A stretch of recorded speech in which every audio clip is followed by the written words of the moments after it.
انسان وہ ہے جس کی آنکھ میں احترام ہو اور الفاظ میں نرمی، جس کے دل میں رحم دلی اور مقصد میں اعلیٰ ظرفی ہو۔ مفت میں تو صرف ماں باپ کا پیار ملتا ہے، جبکہ دوسرے رشتوں میں کچھ نہ کچھ چکھنا پڑتا ہے۔ رشتوں کی سب سے بھیانک شکل وہ ہوتی ہے کہ جب آپ جان جائیں کہ ہر ایک مفاد پرست ہے۔ اصل کامیابی تو یہ ہے کہ ہم دوزخ سے دور اور جنت کے قریب کر دیے جائیں، ہمارے ہاتھوں سے موتی بکھر جائیں۔ ان کو سنبھالنا اتنا مشکل نہیں جتنا کہ ہمارے الفاظوں سے اگر کسی کی ذات بکھر جائے تو ان کو سنبھالنا مشکل ہوتا ہے۔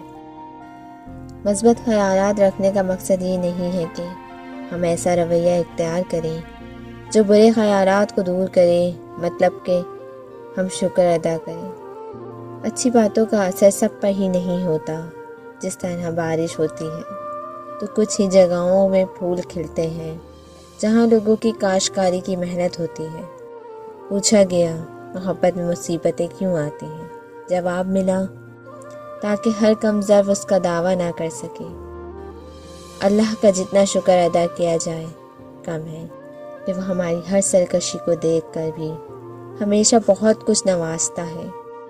اگر منفی سوچیں آپ کی زندگی میں سب سے بڑی رکاوٹ پیدا کرتی ہے تو آپ کو چاہیے کہ سب سے پہلے ان منفی سوچوں سے چھٹکارا حاصل کریں۔ صبر بڑی ظالم چیز ہے، لیکن اگر آپ نے صبر کرنا سیکھ لیا تو آپ دنیا فتح کر سکتے ہیں۔ انسان کا ماضی چاہے کتنی ہی گناہوں سے بھرا ہوا ہو، لیکن اس کا مستقبل بالکل پاک ہے۔ تو مستقبل کی فکر کیجیے اور توبہ کیجیے۔